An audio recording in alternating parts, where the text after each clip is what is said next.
નમસ્તે વિદ્યાર્થી મિત્રો, મારી યુટ્યુબ ચેનલ પિયુષ સેરસિયાની અંદર આપનું હાર્દિક સ્વાગત છે। જો તમને મારા વિડીયો ગમે તો લાઈક, શેર અને કોમેન્ટ કરો અને હજી સુધી વિદ્યાર્થી મિત્રો તમે મારી ચેનલને સબસ્ક્રાઇબ ન કરી હોય તો ખાસ સબસ્ક્રાઇબ કરો અને બેલ નોટિફિકેશન ઓન કરો, જેથી કરીને તમને નવા નવા વિડીયોના નોટિફિકેશન મળતા રહે।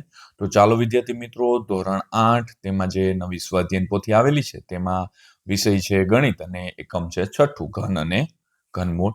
વિદ્યાર્થી મિત્રો, બીજી માહિતી આપી દઉં, આ માત્ર તમારી સમજ માટે છે, નહીં કે ઉતારો કરવા કે કોપી કરવા। જ્યાં તમને મુશ્કેલી પડે ત્યાં તમારે મારા વિડીયોનો ઉપયોગ કરવાનો છે, અથવા તમે લખેલું હોય તે તપાસવા માટે મારા વિડીયોનો ઉપયોગ કરજો। તો પ્રશ્ન પહેલો છે, સાચો વિકલ્પ પસંદ કરી ખાનામાં લખવાનો છે। તો એમાં પહેલું છે, નાનામાં નાની હાર્ડવી રામાનુજ સંખ્યા, ખાલી જગ્યા છે તો બી આવશે। બીજાની અંદર બી, ત્રીજામાં ડી, ચોથાની અંદર ડી, પાંચમામાં વિદ્યાર્થી મિત્રો આવશે એ આવશે। ત્યારબાદ આગળ છે પ્રશ્ન 2, ખાલી જગ્યા પૂરો।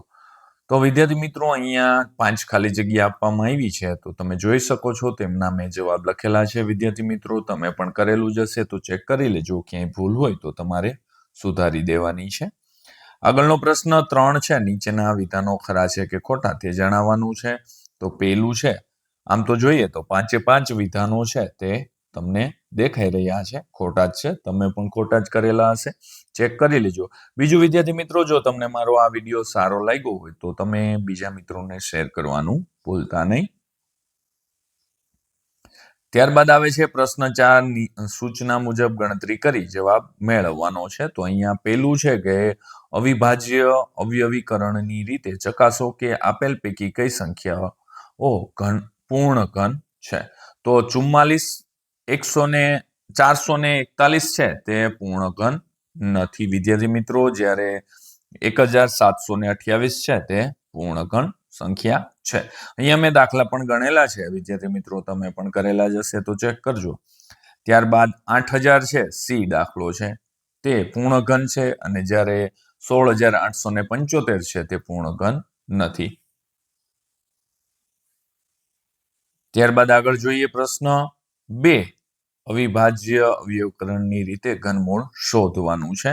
તો 2744 નું એ દાખલો છે તેમનું આપણે ઘનમૂળ શોધીએ તો અહીંયા 14 આવશે, અને જ્યારે 5832 નું ઘનમૂળ 18 આવશે વિદ્યાર્થી મિત્રો। અહીંયા જે 5832 માં 2 2 2 3 3 3 3 3 3 ના ઘનમૂળ થશે। ત્યારબાદ વિદ્યાર્થી મિત્રો, આગળનો પ્રશ્ન આવે છે 5 નંબરનો, એવી નાનામાં નાની સંખ્યા શોધો કે જેના વડે નીચે આપેલ સંખ્યાને ભાગવાથી મળતી સંખ્યા પૂર્ણ ઘન હોય।